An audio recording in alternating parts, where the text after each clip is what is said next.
Hello everyone, welcome to class. इस video में हम लोग बात करने वाले हैं बिहार शिक्षक भर्ती को लेकर फेज़ 1, जिसका रिजल्ट अभी अभी जारी हुआ है। मतलब कल जारी कर दिया गया था 1 to 5 का, और उससे पहले 11-12 का भी रिजल्ट जारी कर दिया गया। ठीक है, आप देखते हैं कि जो रिजल्ट जारी हुआ था कल का डेट में रिजल्ट जारी हुआ है, और 1 to 5 का रिजल्ट जारी हो चुका है। 11-12 का रिजल्ट इससे पहले जारी हुआ था। और रही बात 9-10 का, तो ऐसा अनुमान लगाया जा रहा है आज रात तक या फिर आपको कल जो है डेफिनेटली 9-10 का भी रिजल्ट देखने को मिल जाएगा। लेकिन यहाँ पे जो है कई लोगों का ऐसा सवाल किया जा रहा है, ठीक है, जैसे कि कट ऑफ जारी क्यों नहीं हुआ है, रिजल्ट में घपला हुआ है, नियोजित शिक्षक भी शामिल हुआ है, ज़्यादा नंबर है फिर भी लिस्ट में नाम नहीं है। कि मैं खुद पर्सनली ऐसे लोगों को जानता हूँ जिसका नंबर 60+ है फिर भी लिस्ट में नाम नहीं है। उसके बाद क्या वेटिंग लिस्ट आएगा, पूरा वैकेंसी पे रिजल्ट क्यों नहीं आया, 1 सीट 1 कैंडिडेट का क्या हुआ, बीएड वालों का क्या होगा, सीटेड फेल वालों का क्या होगा। तो ये सारे क्वेश्चंस का आंसर हम लोग ढूंढने की कोशिश करेंगे। अदरवाइज़ जो है, अगर आपको लगे कि वीडियो इन्फॉर्मेटिव है, काम का है, तो आप ज़्यादा से ज़्यादा शेयर कीजिए। क्योंकि देखिए, अगर लगता है सच में रिजल्ट में कुछ गड़बड़ी हुआ है तो जाहिर सी बात हो रिवाइज रिजल्ट आना चाहिए। अगर कुछ सच में गलत हुआ है किसी के साथ तो फिर वो सही होना चाहिए। कि काफ़ी 4 से 5 साल लग जाता है ये सब वैकेंसी पाने में, फिर काफ़ी ज़्यादा बहुत ज़्यादा टाइम वेस्ट होता है इसी में। देखते हैं।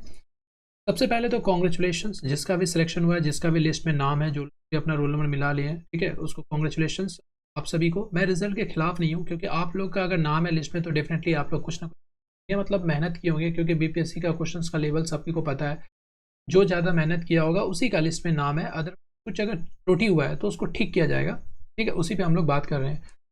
ठीक है, देखिए, ये जो लिस्ट जारी किया गया था, यहाँ पे आपको सीरियल नंबर दिया हुआ है, ये रोल नंबर दिया हुआ है, ठीक है, असेंडिंग ऑर्डर में लेके गया है रोल नंबर को। उसके बाद यहाँ पे प्रोविजनली जो है डिस्ट्रिक्ट भी दे दिया है, जैसे पूर्वी चंपारण हो गया। और भी क्वेश्चंस, बहुत सारे क्वेश्चंस हैं, मैं लेके आया हूँ यहाँ पे कुछ लगभग 9 क्वेश्चंस मुझे अभी याद लगा। और बाकी अगर कोई डाउट है तो अभी कॉमेंट करके बता। ये क्वेश्चंस और भी है कई लोगों का, जो पोस्ट प्रेफरेंस मतलब सिटी जो होता है, सबसे पहले अगर जो अपने 3 सिटी देते हैं तो उसमें दे के नहीं, कहीं दूर विदूर सिटी में दे दिया गया है गर्ल्स, तो काफ़ी ज़्यादा प्रॉब्लम होगा। ठीक है, देखिए, सबसे पहला क्वेश्चन है कट ऑफ जारी क्यों नहीं हुआ। जब भी कोई रिजल्ट आता है किसी भी, जैसे मान लीजिए रेलवे का या एसएससी का या किसी का भी, तो सबसे पहले कट ऑफ जारी किया जाता है। कट ऑफ तो डेफिनेटली जारी करना चाहिए, जिससे कि पता चलता है। पहले आंसर, देखिए, रिजल्ट जब एग्ज़ाम देने के बाद आंसर की जारी किया जाता है, क्योंकि पारदर्शी बहुत ज़रूरी है किसी भी एग्ज़ाम में। ठीक है, आंसर की जारी करने के बाद अगर आंसर में कुछ गलती है तो उसको वहाँ पे चैलेंज किया जाता है, फिर से रिवाइज आंसर किया आता है। उसके बाद जो है मार्कशीट आ जाता है कि हाँ ठीक है, आपका इतना मार्क्स आया है आउट ऑफ दिस। उसके बाद आपको जो है कट ऑफ जारी करके फिर उसके बाद लिस्ट जारी किया जाता है, जिसमें कि लिस्ट होता है। तो ये प्रोसेस होता है और ये होना चाहिए। ये जो है ना सही तरीका है। इससे क्या होता है, पता भी चल जाता है। जैसे मान लीजिए किसी का मार्क्स 120 में से मान लीजिए 68 आया है, ठीक है, तो उसको पता होगा अगर कटअप मान लीजिए 64 गया तो डेफिनेटली पता है कि हाँ कटअप 64 गया है, 68 है, मेरा सिलेक्शन हो गया। अगर कटअप 69 गया है तो उसमें कोई प्रॉब्लम नहीं है, मालूम है कि हाँ मेरा मार्क्स 68 आया था, कटअप 69 गया है, तो मेरा सिलेक्शन नहीं हो सकता है। तो यहाँ पे किसी भी तरह का मतलब कुछ गड़बड़ी होने का चांसेस नहीं। तो सबसे पहला क्वेश्चन सही है कि कटअप जारी क्यों नहीं किया गया। कटअप जारी सबसे पहले कर देना चाहिए, जैसे कल रिजल्ट पब्लिश हुआ उसका 10 मिनट पहले या उसी के साथ ही उसी में अटैच होना चाहिए। ठीक है, कटअप जारी होना चाहिए। रेलवे का एग्जाम्स हो या फिर एसएससी का एग्जाम्स हो, कटअप जारी किया जाता है। कटअप से ही पता चलता है कि कितना मार्क्स, पहले तो आंसर की से पता चल जाता है, सही आंसर की से मार्क्स कितना आया नहीं आया। उसके बाद जो है मार्कशीट जो दिया जाता है उससे पता चल जाता है, फिर कटअप से पता चल जाता है। तो कटअप जारी करना चाहिए, बहुत ज़रूरी है। और अभी तक कटअप जारी नहीं हुआ है जहाँ तक मैं जानता हूँ। कटअप जारी करना चाहिए। सबसे पहला क्वेश्चन ये है हमारा, कटअप जारी। और ये जो मैं क्वेश्चंस लाया हूँ ये सारे बच्चों को लेकर, जो भी जिसको भी प्रॉब्लम है लग रहा है, जिसको भी जो भी रिजल्ट से खुश नहीं है, ठीक है, ठीक है, कई मेहनत किया जाता है, बहुत सारा समय लगता है, ठीक है, उसके बाद जाकर रिजल्ट या एग्जाम्स होता है। फिर वैकेंसीज कब आएगा कब नहीं आएगा, तो ये सारे क्वेश्चंस जायज़ है। आपको भी लगेगा वीडियो देखने के बाद कि हाँ ये क्वेश्चन सारे जायज़ है। तो कटअप जारी क्यों नहीं हुआ, इसका आंसर देना चाहिए। ये सारे क्वेश्चन जो मैं पूछ रहा हूँ बिहाफ ऑफ स्टूडेंट्स, यानी कि बच्चे जिसका जो जो रिजल्ट आया, जिसका रिजल्ट नहीं आया, उसको लेकर विभाग से, यानी कि बीपीएससी चेयरमैन साहब से पूछ रहा हूँ, ठीक है, जो हमारी गवर्नमेंट सरकार है उससे पूछ रही है सारे क्वेश्चन। दूसरा क्वेश्चन है, कई लोग ऐसे आरोप लगा रहे हैं कि रिजल्ट में घपला हुआ है। देखिए, ये बोलना, कुछ लोग ऐसा बोल रहे हैं क्योंकि बहुत सारे ऐसे कैंडिडेट हैं जिसका बीएड है, मतलब जो डीएलएड नहीं है बीएड है, फिर भी उसका भी मतलब वो रोल नंबर है लिस्ट में। तो ऐसा कैसे संभव है। अगर मान लीजिए आप सिर्फ डीएलएड कैंडिडेट वाले को ही लिए हैं रिजल्ट में, फिर बीएड वाले एक दो या फिर उससे ज़्यादा, क्योंकि बहुत सारे ऐसे होगा, मतलब सब लोग तो नहीं बोलेगा ना, जिसका रिजल्ट आ गया वो तो खुद से चुपचाप बैठे हैं, लेकिन उसको भी प्रॉब्लम हो सकता है। तो बीएड रिजल्ट में इसीलिए ऐसा बोला जा रहा है कि कहीं कहीं पे रोल नंबर है, कहीं नहीं है, जिसका मैं खुद जानता हूँ ऐसे लोगों को जिसका नंबर ज़्यादा है फिर भी नहीं है। तो क्या रिजल्ट में घपला हुआ है, ये सारे क्वेश्चन हैं, तो ये सब एक क्लियरिफिकेशन देना चाहिए। तीसरा देखिए बहुत ज़्यादा इंपॉर्टेंट पॉइंट, ये तो बहुत ज़्यादा इंपॉर्टेंट है, नियोजित शिक्षक भी शामिल हुआ है, ऐसा क्यों? देखिए जो वैकेंसी आया था ऐसा बोला जा रहा था 1,80,000 वैकेंसी है, ये फ्रेश कैंडिडेट के लिए, ठीक है। जो नियोजित शिक्षक हैं वो अपने सीट पे रह के ही फाइट करेंगे, मतलब वो इस सीट पे दावेदार नहीं है। तो जब लिस्ट में नाम आया तो नियोजित शिक्षक जो है ऑलरेडी उसका भी इसमें नाम दे दिया गया, तो जो वो जहाँ पे अभी जॉब करे वो सीट तो वैकेंट हो गया, और ये जो फ्रेश जो मतलब फ्रेश सीट है वो तो खत्म हो गया, तो ये तो गलत हुआ ना। नियोजित शिक्षक को क्या करना चाहिए था, उन्हीं के सीट पे प्रमोट करना चाहिए था। और ये जो पूरा सीट है, ठीक है, चाहे जैसे मान लीजिए 80,000 लगभग सीट है पीआरटी लेवल का, ये पूरा फ्रेश कैंडिडेट को देना चाहिए, चाहे आप बीएड को दिए, डीएलएड को दिए, या फिर दोनों को दिए, तो ये फ्रेश को देना चाहिए, इसमें नियोजित को नहीं देना चाहिए, ठीक है। अगर ऐसा ही करना था तो आपको नियोजित शिक्षक के लिए सीधा ऐसा रहना चाहिए था कि जहाँ सीट पे उसी का प्रमोट कर दिया जाएगा, ठीक है, अलग से। तो यहाँ पे एक बहुत बड़ा गलती हुआ है, ये नहीं होना चाहिए। ऐसा अनुमान लगाया जा रहा है कि लगभग 40,000 जो है नियोजित शिक्षक शामिल है, तो ये तो गलत हुआ ना, जाहिर सी बात है बहुत गलत है। इसमें भी क्या है, आपको 10 से 15,000 जो है अदर स्टेट के हैं, तो खैर इस पर भी क्या बोला जाए। अब जो 4 नंबर देखिए, चौथा क्वेश्चन क्या है, ज़्यादा नंबर फिर भी लिस्ट पे नाम नहीं है। ये देखिए आपको इसी के लिए जो है ना कट ऑफ जारी करना बहुत ज़रूरी था। यहाँ पे आपको डाउट क्लियर होगा कट ऑफ क्यों नहीं जारी किया गया, क्योंकि कट ऑफ जारी क्लियर होगा तभी पता चलेगा ना कि कितना पे गया है। जैसे मान लीजिए अगर रहता कि हाँ यूआर का कट ऑफ गया हुआ है 65, तो इसका नंबर 64 है, वो संतुष्ट है, चलो ठीक है मेरा नंबर कम है, कट ऑफ ज़्यादा गया हुआ है। फिर क्लियरिफिकेशन देना बहुत जरूरी है। देखिए पारदर्शी होना बहुत ज़रूरी है किसी भी एग्जाम में। इसे ऐसे नहीं कि कुछ भी आए बस एक लिस्ट जारी करते हैं। अब देखिए लिस्ट में क्या समझा जाए, ये लिस्ट है, यहाँ पे रोल नंबर है, यहाँ पे दे दिया है डिस्ट्रिक्ट लोकेशन, तो ये कैसा हुआ? यहाँ पे ना कुछ भी नहीं बोला गया, मार्क्स कितना आया, किस तरह से कटअप जारी हुआ, कुछ भी नहीं, तो ये सब नहीं।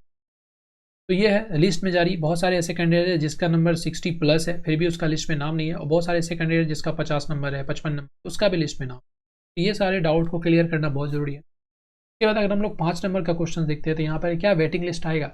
अब देखिए ये क्वेश्चन क्यों पूछा जा रहा है, जैसे मान लीजिए आपको पता होगा बहुत सारे ऐसे कैंडिडेट होंगे जिसका आपको 12th में भी आया है, ठीक है, 9th 10th में भी आएगा, उसके बाद वो फिर 1 to 5 में भी आएगा, तो ये भी कहीं ना कहीं तो गलत है। तो वेटिंग लिस्ट आना जरूरी है। अगर मान लीजिए बहुत सारे जो वैकेंट रह जाएगा, बहुत सारे ऐसे जो डीबी में नहीं जाएंगे, बहुत सारे ऐसे जो कि कुछ किसी कारण से सीट खाली रह जाएगा, तो उसको वेटिंग लिस्ट लाना चाहिए, और कम करके जो है फिर सेकंड डीबी लिस्ट लाना चाहिए। इससे क्या होगा कि बार बार एग्ज़ाम नहीं देना पड़ेगा, और जो एग्ज़ाम दिए उसी में स्टूडेंट को हो जाएगा। के बाद 6 नंबर में पूरा वैकेंसी पे रिजल्ट क्यों नहीं, ये इस क्वेश्चन पे कोई बात नहीं कर रहा। देखिए टोटल जो ऐसा बोला जा रहा था कि 80,000 के लगभग सीट है, ठीक है, मैं एक रफ आइडिया ले रहा हूँ, 80,000 सीट है, और अभी कितना दिया गया है, 72,000, ठीक है। आप यहाँ पे देख लीजिए, ये वाला बात करेंगे। देखिए ये आज का ही यहाँ पर है, आज का पेपर का कटिंग है, यहाँ पे लिखा हुआ है क्लियरली।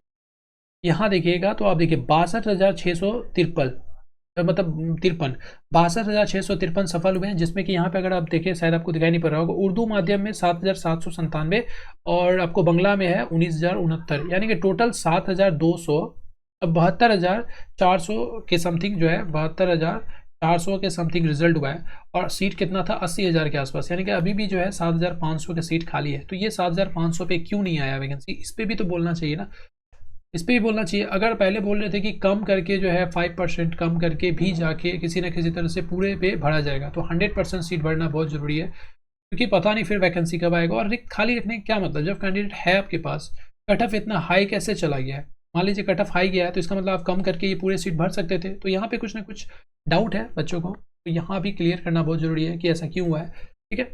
ये हो गया। उसके बाद अगर हम लोग बात करें जो है 7वां क्वेश्चन, 7 नंबर का देखिए क्वेश्चन क्या है यहाँ पे, 1 सीट 1 कैंडिडेट। जो हमारे चेयरमैन साहब है बीपीएससी के, उन्होंने साफ साफ बोला था कि एक सीट पे एक ही कैंडिडेट आएगा, ठीक है, रिपीटेशन नहीं होगा। रिपीटेशन इन द सेंस कि जैसे मान लीजिए कुछ ऐसे कैंडिडेट है जिसका 12th में भी हुआ है, ठीक है, कुछ ऐसे कैंडिडेट है जिसका 9th 10th में भी हो जाएगा, एलिजिबल है, तो उसका होगा ही ना जिसमें, और 1 to 5 में भी होगा, तो ये कैसे हुआ, तो ये तो गलत हो गया, क्योंकि वो जिसका मान लीजिए 11th 12th में हुआ, तो जाहिर सी बात हुआ 11th 12th ज्वाइन करेगा, तो ये भी सीट वैकेंट हो जाएगा, ये भी सीट वैकेंट हो जाएगा, तो ये सारा सीट वैकेंट करने से क्या हो जाएगा, ठीक। वेटिंग लिस्ट भी नहीं आया जो इसमें ऐड कर दिया जाए, तो 1 सीट होना चाहिए 1 कैंडिडेट के लिए। ये क्वेश्चन का आंसर भी मिलना बहुत जरूरी है। यहाँ पे इसका क्या हुआ, 1 सीट 1 कैंडिडेट क्या हुआ, क्यों ना कुछ ऐसा सिस्टम बनाया जाए जिसका 11th 12th में हो गया है, उसका रोल नंबर आएगा ही नहीं, मतलब वो लॉक कर दिया जाता है उसका रोल नंबर को, वो 9th-10th में आएगा ही नहीं है, ठीक है। उससे फिर कम नंबर देखकर उसकी जगह में अदर स्टूडेंट को ले लिया जाता, तो किसी एक फिर किसी एक को हो जाता फ्रेश कैंडिडेट को, तो इस तरह से सीट बर्बाद भी नहीं होता और रिपीटेशन नहीं होता। उसी तरह से जिसका 9th-10th में हो गया, फिर लास्ट में 11th-12th 1 to 5 में फिर उसका भी नहीं होता है ना। तो बहुत सारे ऐसे कैंडिडेट होंगे जिसका तीनों लिस्ट में नाम है, और बहुत सारे ऐसे भी कैंडिडेट जो बीएड होने के बाद भी लिस्ट में नाम है। तो ये सब सारे क्वेश्चंस डाउट है, जिसके वजह से काफ़ी बच्चों को लग रहा है कि रिजल्ट में गड़बड़ी हुआ है, धांधली हुआ है फिर से। उसके बाद 8 नंबर जो है बीएड वालों का क्या होगा। ऐसा देखिए, अभी सुप्रीम कोर्ट से फैसला नहीं आने वाला, बीसीआई की मतलब आजकल में आने वाला था, फिर भी कल आनंद फानंद में रिजल्ट जारी कर दिया गया है। अगर विभाग चाहती या बीपीएससी मतलब चाहती तो 1-2 दिन वेट करके सुप्रीम कोर्ट का जो निर्णय था बीएड डीएलएड पे अच्छे से लेकर तब रिजल्ट जारी करती तो ज़्यादा संतुष्टि होता, लेकिन रिजल्ट होने से पहले ही रिजल्ट जारी कर दिया गया, तो ये भी सोचने वाली बात है। खैर, हालांकि ज़्यादा चांसेस है डीएलएड वाले को होगा, लेकिन फिर भी कुछ भी हो सकता है। मान लीजिए सुप्रीम कोर्ट बोल दी कि ठीक है बीएड भी अलाउड है, तो फिर क्या होगा, फिर से रिजल्ट सब कुछ बनाना होगा, सारा कुछ गड़बड़ हो गया। और दूसरी बात है कि बीएड वालों का क्या होगा, उसको भी तो कुछ आश्वासन देना चाहिए, या ऐसा बोलना चाहिए कि ठीक है जो दूसरा चरण होगा उसका भी नोटिफिकेशन नहीं दिया गया या कुछ बोला नहीं गया। तो जो कल पीसी हुआ था चेयरमैन साहब का, तो उसमें कुछ क्लियर करना चाहिए था। काफ़ी ज़्यादा देखिए गड़बड़ाए, मतलब बीएड वाले भी तो काफ़ी मेहनत करके जो है यहाँ तक पहुँचते हैं, यहाँ पर डिग्री लेते हैं, तो उनका भी इस तरह से बाहर कर देना, निराशा कर देना ठीक नहीं होता है। 9th नंबर का जो क्वेश्चन है सीटेट फेल वालों का क्या होगा।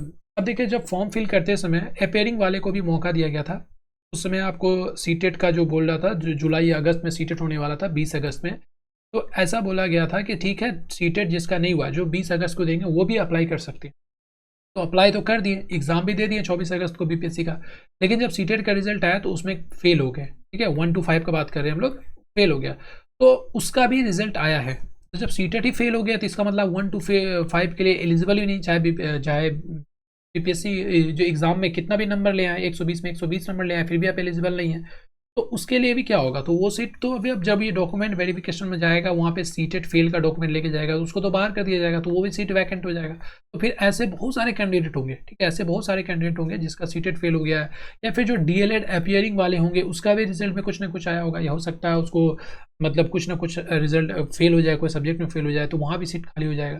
तो ये सब सारे क्वेश्चंस हैं, ऐसे बहुत सारे क्वेश्चंस हैं, ठीक है। बहुत सारे ऐसे गर्ल्स हैं जिसका नंबर ज़्यादा होने के बाद उसको होम सेंटर नहीं मिला है, ठीक है, मतलब होम टाउन पोस्टिंग नहीं मिला हुआ है, अदर टाउन मिल गया है, ठीक है, दूसरे डिस्ट्रिक्ट में मिल गया है, दूर दूर डिस्ट्रिक्ट में मिला है। तो ये सब के बारे में कौन बात करेगा, ये सब के बारे में बात करना होगा।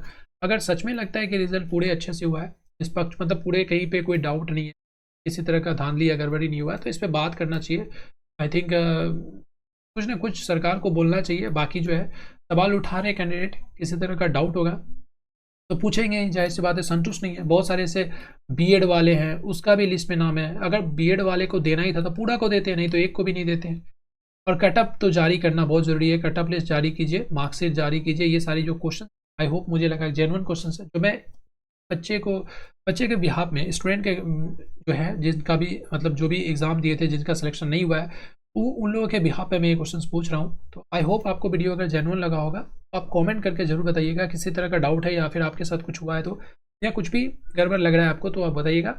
और वीडियो पसंद आया, अगर इन्फॉर्मेटिव लगा है तो आपको लाइक करना है, लाइक कीजिए और शेयर कीजिए ज़्यादा से ज़्यादा, क्योंकि ज़्यादा लोगों तक पहुँचाइए ये एक्चुअल में हुआ क्या है। अगर सच में सब कुछ ठीक है तो ठीक है, कोई बात नहीं, क्लेरिफिकेशन दे दिया जाए, बच्चों को पता चल जाएगा ठीक है ऐसे ये हुआ है, हाँ कटअप इतना गया हुआ है, मार्क्स ऐसे बना था, मेरिट लिस्ट ऐसे बना है, ऐसे पोस्ट किया हुआ है, तो अच्छा रहेगा ना थोड़ा सा।